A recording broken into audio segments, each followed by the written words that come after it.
the mistake of unilateral decision making. Turns out that if you are a manager of a team, that does not make you an autocrat. I know that's a crazy thought, right? I identified that a change in structure might be really helpful. So I decided I hate org change. I've been through so many org changes that went really poorly where communication was bad and people feel like they were just left out to dry and it kills morale. I'm going to do this differently. We rented a meeting space. We had an all-day meeting and I want to say laser tag afterward, something like that. I might have gotten that wrong. We had some sort of activity afterward. Oh, it was a grilling competition. Every team had to grill something and then it would be blind taste tested by the managers. It was really fun. That's where the fun ended. I digested all these ideas that the team came up with and some of them were fantastic. When we talked through what are the problems we can solve and how can we solve them, getting everyone in a room was really productive. And I thought it was a great exercise. Team felt really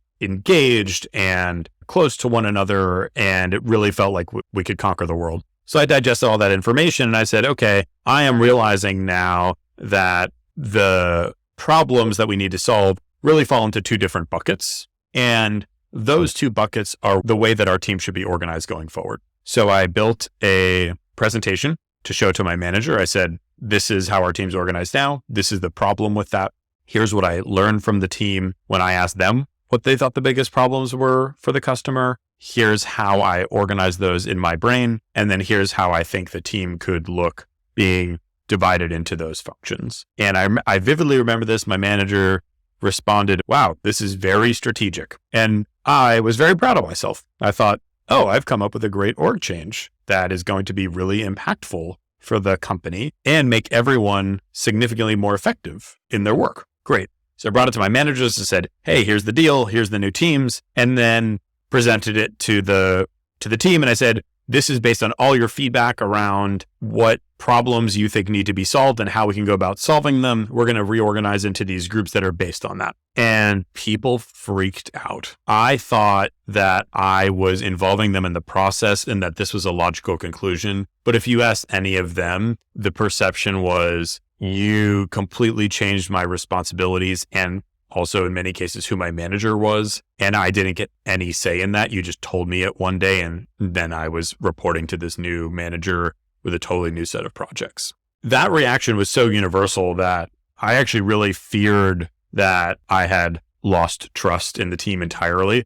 You could just tell the mood really shifted after this org change. And I thought to myself, this is exactly what I was trying to avoid. I really hate org changes. And I thought I'd hacked the system. I got the team together. And you'll see this theme a lot. I do think being a manager or being a leader requires apologizing sometimes when you make mistakes. If you can't apologize and own up to what you've done to cause a problem, even if you aren't the entire cause of the problem, then no one else will in your organization. So set the example by recognizing the part that you play. So I said, look, it's clear something did not go well here. I had intended to have this be a very collaborative change process. And the end result has been something that many of you feel blindsided by and unhappy with. I sincerely apologize for anything that I did or did not do that led to that outcome. We are here now, and my goal is to get this team back on track. I think it's an exceptional group of individuals doing amazing work. And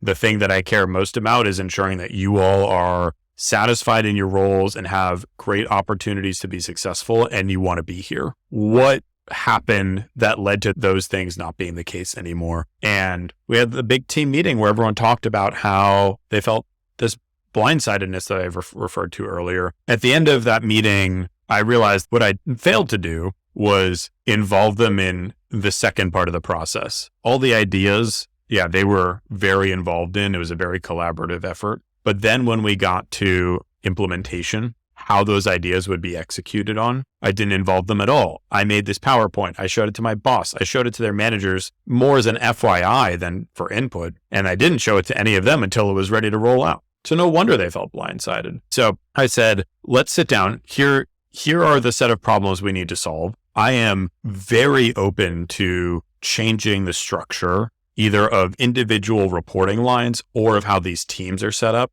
if you think that there's a better way to do this, I want you all to feel like you're a part of the process and that the outcome is based on your feedback. Take a few days to think about it. I will then set up one-on-ones with each of you individually to talk through what your set of responsibilities are, who your manager is, and whether you think either of those should be changed. A couple of days went by, started to have these one-on-ones. By and large, Ep said the same thing, which is, thank you for giving me the opportunity to feel like I have a say in this process and to give you feedback. I actually think what you came up with was the right solution. I agree these projects are actually very exciting. I'm generally excited to report to this person. And we had good managers in the team. I'm okay with what you ended up presenting to us a week ago. It turned out that after going through all of these one-on-ones, actually no one had changes that they wanted to make. So the unhappiness stemmed not from this was a bad outcome, but rather they weren't a part of it. So much so was it that and not the actual outcome that when I gave them the opportunity to change the outcome,